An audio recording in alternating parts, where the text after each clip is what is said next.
اعوذ باللہ من الشیطان الرجیم بسم اللہ الرحمن الرحیم۔ السلام علیکم ڈیئر اسٹوڈنٹس۔ آج کا ہمارا ٹاپک بیسیکلی ہے نیچر آف انٹرنیشنل لا۔ تو عموماً یہ کوشچن ریز کیا جاتا ہے کہ کیا واقعی جو انٹرنیشنل لا ہے یہ قانون کا درجہ رکھتا ہے، یا عموماً پوچھا جاتا ہے جو کہ ہالینڈ ایک جورسٹ تھے، انہوں نے کہا تھا کہ انٹرنیشنل لا جہاں پہ سٹارٹ ہوتا ہے تو وہاں پہ جورسپروڈنس ختم ہو جاتی ہے۔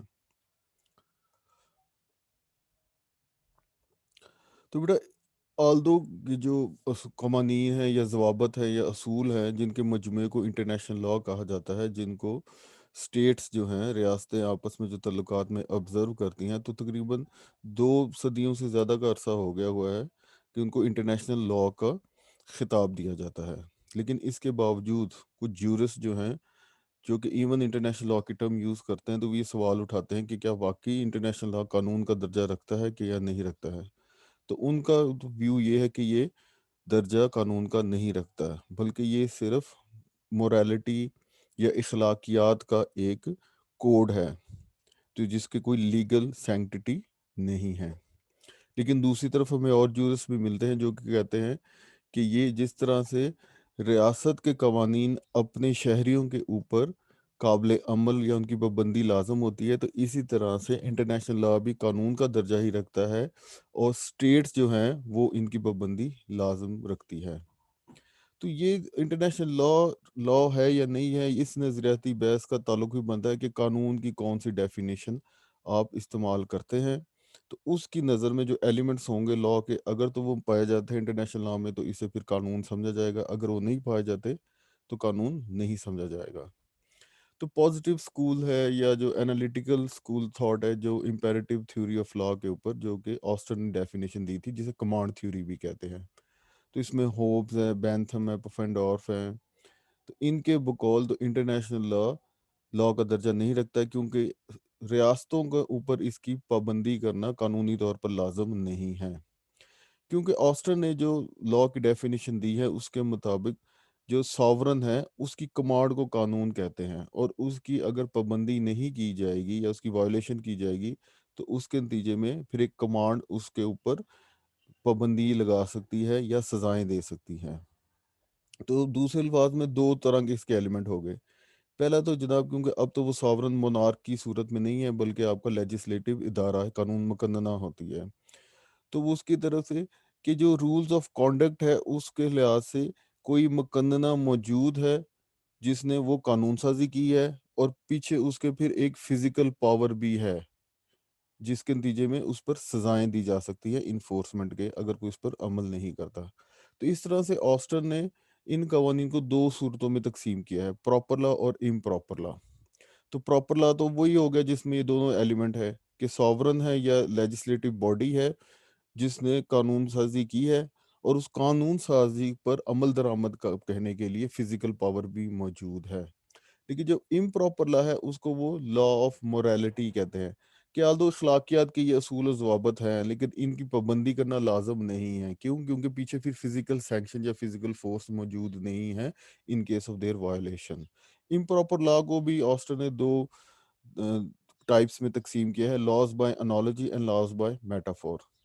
لاز بائی انالوجی کہتے ہیں کہ کوئی زیادہ تر لوگ جو ہیں، کوئی ایسی باڈی تو عموماً نہیں ہے، لیکن زیادہ تر لوگوں کی رائے یہ ہے کہ یہ ان قوانین کو ہمیں فالو کرنا چاہیے۔ اس کی مثال دیتے ہیں کہ انسانوں کی عزت کے جو اصول ہوتے ہیں، یا لاز آف فیشن ہے۔